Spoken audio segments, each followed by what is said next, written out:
With roots in India, hailing from a Marwari family from Rajasthan, Binod Chaudhary is today Nepal's richest man and the only Forbes billionaire from the Himalayan nation. His net worth in April 2016 stood at $1.14 billion. So here's a man who started his entrepreneurial journey with a nightclub in Kathmandu.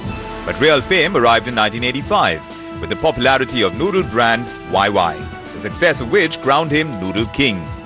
Then from construction to power to electronics to hospitality, Binod Chaudhary today has a diversified billion-dollar empire of 80 companies spread across 5 continents, 60 brands and 30 countries, with a strength of 6,000 employees, all working under the Sinovation banner. In our constant quest for stories that inspire, today Aspire is in conversation with Binod Chaudhary, the first, and till date, the only billionaire in Nepal with interests in so many different sectors. There is, of course, FMCG, that's a huge player, perhaps a starting point as well. There's electronics, there's real estate, there is hydropower, and so much more to come. Mr. Chaudhary, it's a pleasure to have you with us on the show. Great to be here. To start things off, Mr. Chaudhary, because every story of success has a huge history. There is, of course, working towards goals. For you, where did it begin? Because I understand even before your father started business in India, you had different aspirations, didn't you? That's true. Everyone goes through that phase, you know, while you're passing out from the school and before you really embark on a serious professional journey, so to speak. Flashy cars or whatever you can afford. Discotheques. You were running a discotheque as well. I did actually. I was part of the process of opening the first discotheque of Kathmandu those days. Right. This was some 42 years ago. I was about 18. Right. So, you know, some of these unconventional things, so to speak. Today we know you as the man behind YY Noodles. How did that story begin? Because that's an interesting starting point, as it were, because I understand there was the family biscuit business. You set up a flour mill, and that's where you were generating a lot more flour than you actually required. And then we see the birth of a noodle brand that has stuck on people's minds and continues to do so. A lot of people ask me that how did we conceive the concept of instant noodle? The fact is, the feasibility study of this happened on the baggage belt of Kathmandu's airport. Mm-hmm. You know, we used to deal a lot with the Far East, you know, Japan, Korea, following my dad's conventional business of importing textiles, fabrics, electronics. And whenever I used to land there, I started seeing that the baggage belt has practically after every suitcase, a couple of cartons of something, you know. And then I started to focus and discovered that the Thai International and Nepal Airlines had started traveling to Bangkok quite often. And so a lot of Nepalese were going there. And every time they would come back, they will bring 2 cartons, 3 cartons of a product, okay? Right. And then as I wanted to go more in detail, I discovered that these are instant noodle made in Thailand by a small company. That was enough because we were in flour milling, we were in biscuits, we were in FMCG, and I was looking for a product which will help me consume the huge flour that we used to produce. Right. And rest is history. The rest has become history. You'll be surprised. The principal owner of that Thai company, when I invited him to Nepal to look at the market, he told me that you'll be making the biggest mistake of your life if you started a noodle factory in Nepal. Nepalese can't afford it. You'll have these words of caution coming in. When you're stepping into new territory, there are going to be multiple voices giving you advice. How do you keep your head on your shoulders and say, no, this is what I believe in, and I believe this is going to work? On hindsight, we're all so much cleverer. But at that point in time, what made you so sure? I was very clear that if, let's say, the thousands of Nepalese who went to Thailand, okay, and everybody did not have the luxury of going to Thailand. They used to go there more for medical purposes or whatever. If most of them, each one of them, they come back with these cartons, it can't go wrong. Right. That was one single conclusion that pushed me to get into it. There we were talking about producing less than 30,000 packets And today we produce 2.2 billion packets, Right. and more than in 30 countries. I think business is to a large extent about your intuition, okay?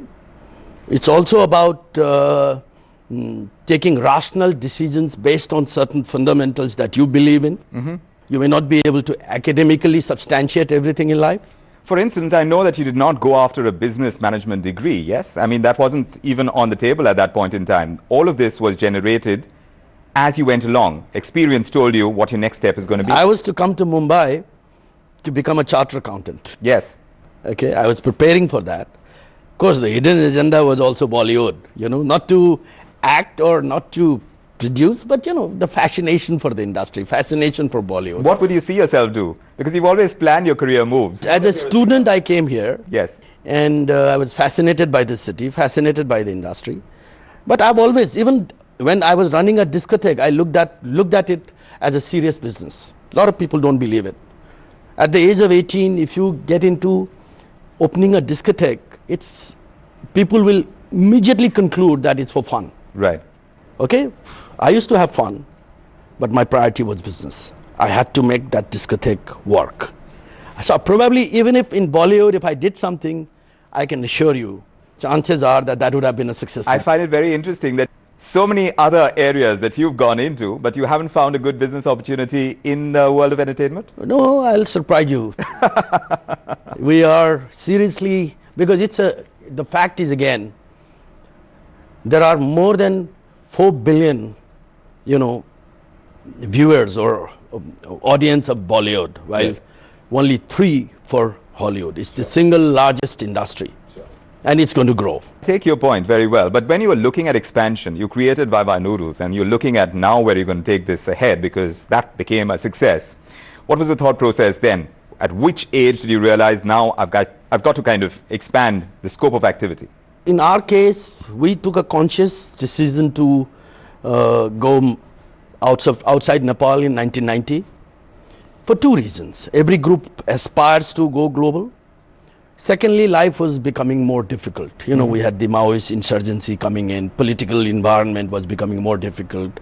And there is, no matter how aggressive you are, how dynamic you are, there is always a limitation in terms of the size of the country, the size of the economy. I guess that was a very big step to have taken at that point of time. Limited resources, constraints in terms of the regulatory environment, limited working hands in the family. And that's how the next big part of the journey started. And it was not easy. So when you took all those lessons into your expansion drive, as it were, what were the important ones that really came into play when you were going outside of Nepal? I guess credibility, okay, bringing in, and there are no free lunches.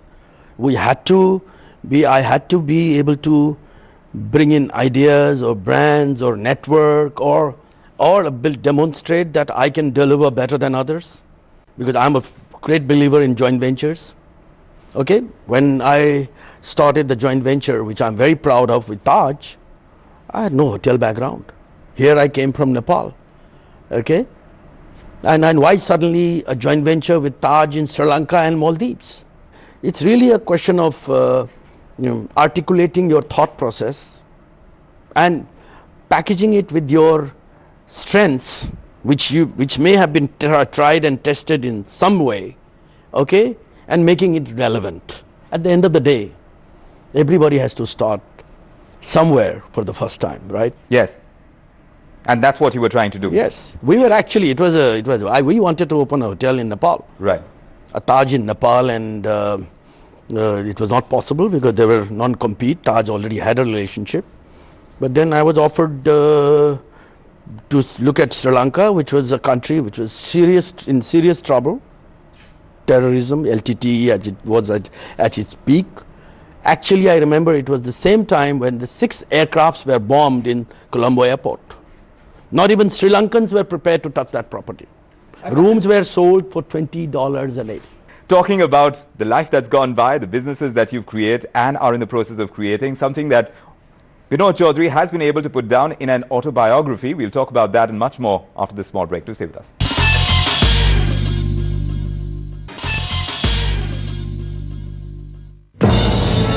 Now that billionaire Binod Chaudhary has his imprint on the world, his Indian presence is in focus.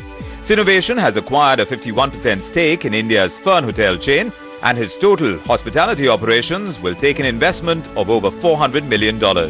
He says he's actively looking at furthering his presence here in India in FMCG as well as infrastructure.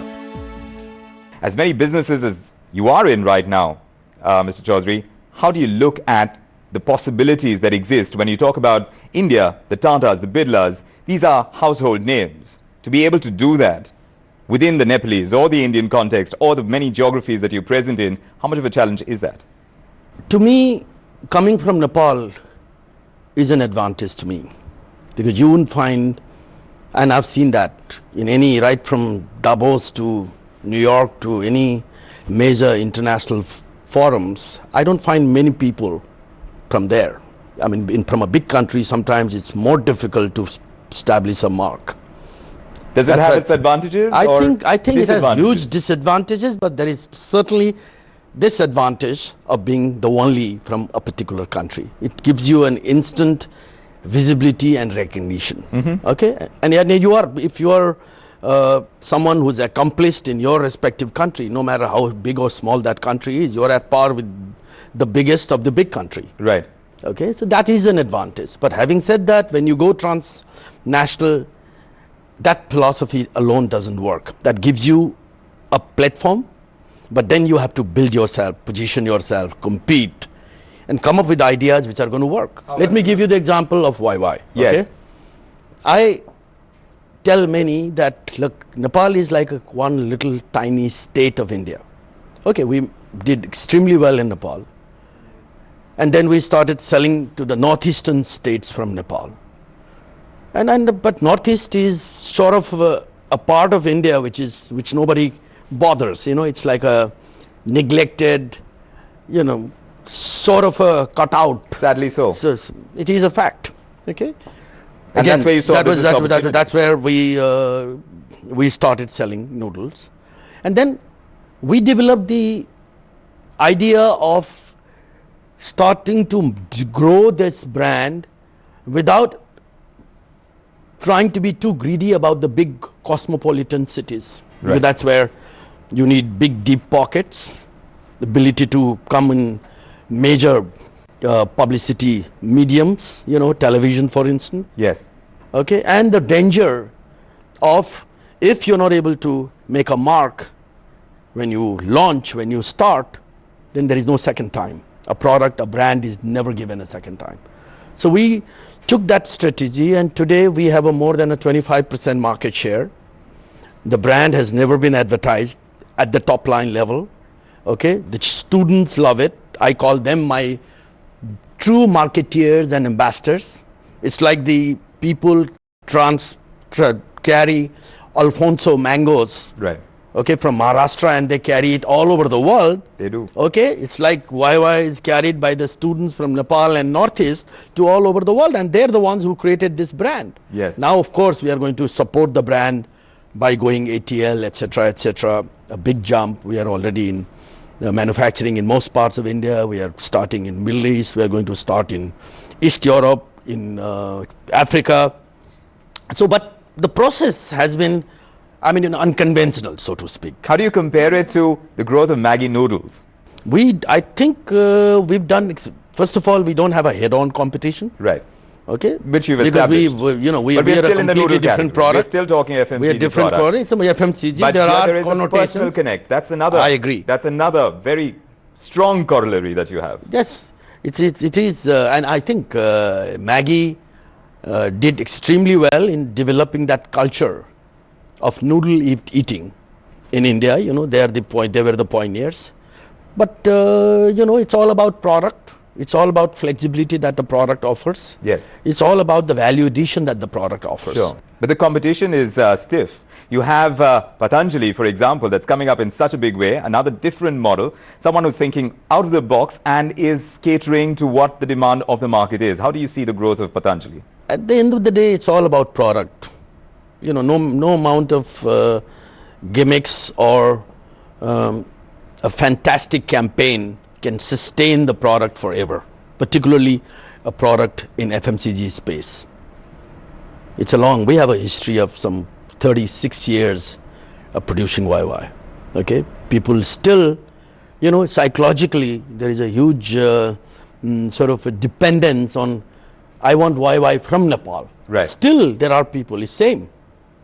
Okay, so I'm not particularly, it's good. I think to that extent, more the players, the more hype, the more noise, and the market will grow faster. To run a family business comes with its own challenges, and I'm sure you had differences with your father as well when you were setting up your own business. You have 3 sons. You've very tactfully placed them in different geographies that your company is present in. Are they all in sync with your line of thinking? How is it working within a family business in this day and age when you're expanding so rapidly? You're absolutely right. I mean, you can't be, it's not possible unless you are a dictator. It's not possible to have all the ideas in sync all the time. I think you have to recognize the strengths of the new generation. My father did that in my case, okay? I mean, when I was 19, he gave me the reins of my business. I took my brothers along, supported them in their growth. So I believe in the same principle. My boys have been engaged in, parallelly running one or two, some business or the other, even when they were in schools or colleges, in some respects. And you encourage them? And I encourage them. And as they grow, they become more confident. And I think you have to support. You have to recognize. I have no hesitation in admitting that I didn't go to a MIT or a Harvard or a Doon School or whatever, or a Wharton, but all of them did. Do you think that was a disadvantage? So, no, I don't suffer any complex, okay? Because I don't believe that there is monopoly in terms of managerial skills or entrepreneurial strengths that any of these institutions bring in. Not even in today's context. I don't believe it. But if you have that, which is inborn, and if you are also supported by the right kind of education, that gives you the huge network and an added advantage. Okay, but that's not everything. Right. I think I do what I know how to do best. That means watch and be ready in case you need to step in, but delegate completely. That's your management mantra. On that note, we'll take a very quick breather on this edition of Aspire, but we'll continue chatting with Binod Chaudhary about his personal interests and about how he's put down all his experiences in the autobiography that he's penned down. That's coming up right after this break. Do stay with us.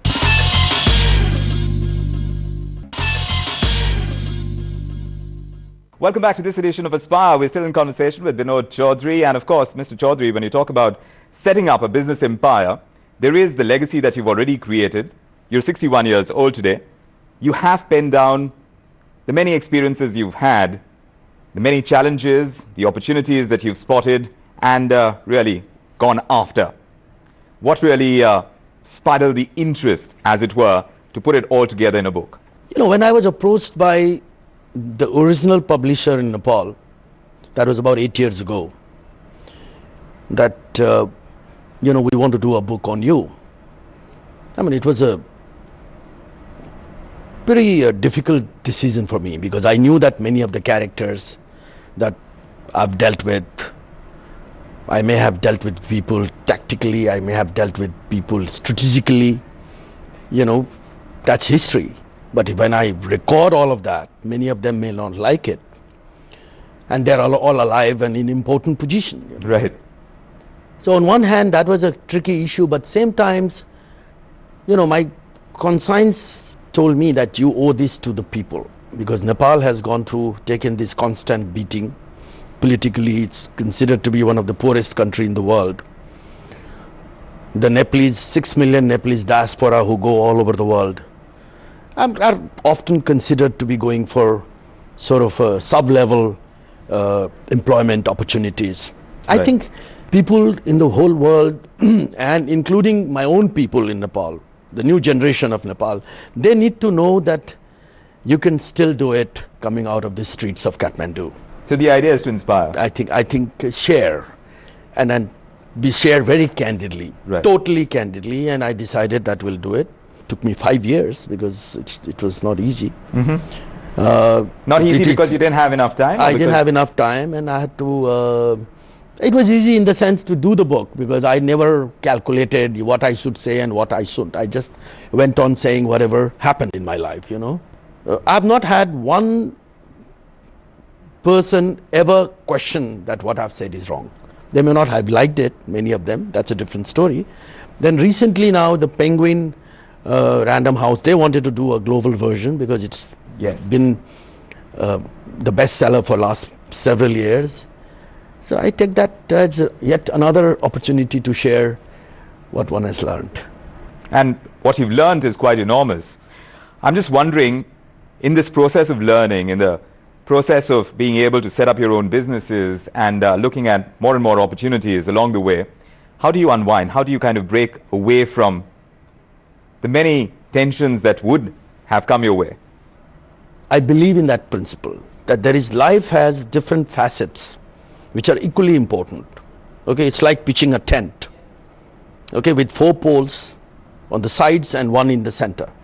Okay, your personal life, private life, which you may not even share with your wife.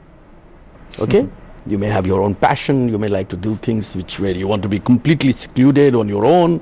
Family life, social life, public life, and professional life. You got to be able to give your time rationally to all these 5 facets of life, judiciously. How did you go about it? You're in the Himalayan Great. kingdom. I love, like for instance, I love going for my trek, annual trek, no matter what happens. I continue to do that. I did a Urara Foxundo trek right even 3 months ago. Yes. I still love listening to music. You'll find me sometimes in multiplexes watching a movie. I find my time to play my golf. Yes. Okay, I still do go and speak to students in colleges and universities which is part of my public life. I still engage with my friends in the politics. I'm not anymore a member of parliament because I truly believe that the country needs to go to the next level in terms of its governance and good politics. Okay, so it's a question of how you plan your time. Time management is the key. Mr. Chaudhary, at every level, you've seen opportunities in business, and you've pointed that out yourself. In politics as well, would you look at that?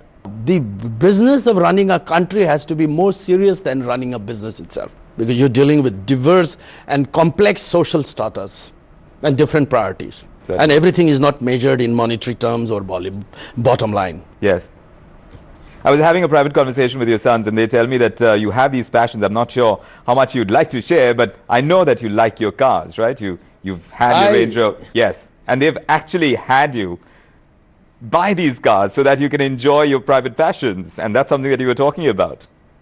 Yeah, I mean, within the limitations, when I was young, there's some very interesting experiences that I've gone through in trying to buy a Range Rover 40 years ago, and I did not have the money to pay the customs. So I made one of the royal family to buy it, keep it for 5 years under their duty-free status, and give it back to me after the time was part. So to that extent, I've done all that kind of things, which clearly establishes that if I want to go for something, I find a way.